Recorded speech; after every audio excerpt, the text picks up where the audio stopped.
This channel does not promote any violent, harmful, or illegal activities. All content provided by this channel is meant for an educational purpose only. Local ট্রেনে যাতায়াত করা বড্ড কষ্টসাধ্য। আর যদি সেটা office টাইমে হয় তাহলে তো বলাই বাহুল্য, রীতিমতো যুদ্ধ করে লোকাল ট্রেনে উঠতে হয়। যারা এই অফিস টাইমে যাতায়াত করেন তারাই জানেন লোকাল ট্রেনে ওঠা কতটা কষ্টকর।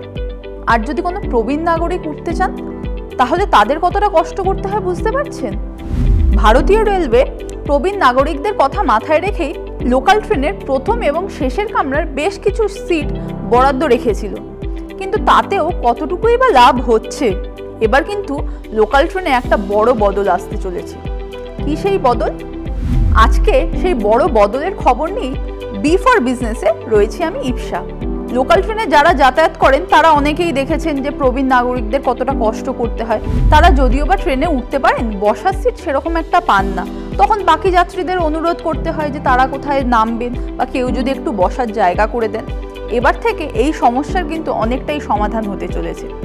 ভারতীয় রেলওয়ে পরিকল্পনা করছে লোকাল ট্রেনে প্রবীণ নাগরিকদের জন্য আলাদা একটা কামরাই রাখার। কি হবে তাতে? তাহলে বাকিদের সঙ্গে ভিড়ভাট্টায় তাদের ধাক্কা খেয়ে উঠতে হবে না। যদি আলাদা কামরা হয় তাহলে তারা সেখানে আরামে বসে যাতায়াত করতে পারবেন। ঠিক যেরকম লোকাল ট্রেনে লেডিস কামরা হয়, একইভাবে এবার থেকে সিনিয়র সিটিজেনদের কামরাও থাকবে।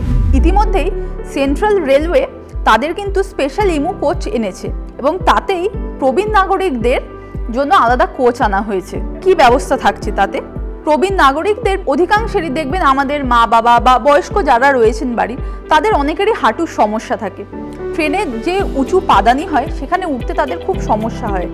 এবার থেকে এই যে লোকাল ট্রেনে যে স্পেশাল কামরাটা করা হচ্ছে প্রবীণ নাগরিকদের জন্য, সেখানের পাদানিটা বেশ কিছুটা নিচু হবে যাতে তাদের উঠতে কোনো সমস্যা না হয়। ট্রেনের সিটিং অ্যারেঞ্জমেন্টও কিন্তু বেশ কিছুটা বদলাচ্ছে। প্রবীণ নাগরিকদের জন্য যে স্পেশাল কামরাটা তৈরি হচ্ছে তাতে বসার সিটের বেশ কিছু ভাগ করা থাকবে, অর্থাৎ 2 সিটার কিছু থাকবে, 3 সিটার কিছু থাকবে। তার ফলে ভিড়ে গাদাগাদি করতে হবে না তাদের। যারা একান্তই ধরুন বসার জায়গা পেলেন না তাদেরও কিন্তু দাঁড়াতে খুব একটা সমস্যা হবে না, কারণ ট্রেনের অনেক সময় দেখা যায় না যে হাতলগুলো অনেকটা উঁচু, অনেকের দাঁড়াতে সমস্যা হয়। প্রবীণ নাগরিকদের কথা মাথায় রেখে এই স্পেশাল কোচে হাতলগুলোও বেশ কিছুটা নিচু করা হয়েছে, অর্থাৎ যাতে সহজেই লোকজন নাগাল পান।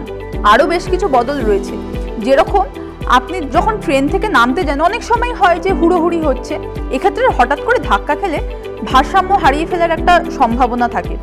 প্রবীণ নাগরিকদের যাতে কোনো এরকম দুর্ঘটনার মুখে না পড়তে হয় তাই জন্য ট্রেনের যে ঢোকা এবং বেরোনোর যে এন্ট্রি পয়েন্ট, এক্সিট পয়েন্ট, সেইগুলিতে বেশ কিছু হাতল রাখা হবে যেগুলি ধরে তাদের নামা খুব সুবিধা হবে। এছাড়া প্রত্যেকটা ট্রেনের গেটে থাকবে এমার্জেন্সি ল্যাডার। যদি কোনো প্রয়োজন হয় তাহলে এই ল্যাডার নামিয়েও প্রবীণ নাগরিকদের ট্রেন থেকে নামানো হতে পারে। ইতিমধ্যেই মুম্বাই সাবারবানে এই লোকাল ট্রেনের ট্রায়ালটা শুরু হয়েছে। এরপরে প্রবীণ নাগরিকদের মতামত নেওয়া হবে। তাদের যদি মতামত ইতিবাচক হয় তাহলে কিন্তু দেশের বাকি সমস্ত লোকাল ট্রেনেই এই প্রবীণ নাগরিকদের জন্য স্পেশাল কোচ অ্যাড হতে পারে। কি এই খবরটা ভালো লাগলো?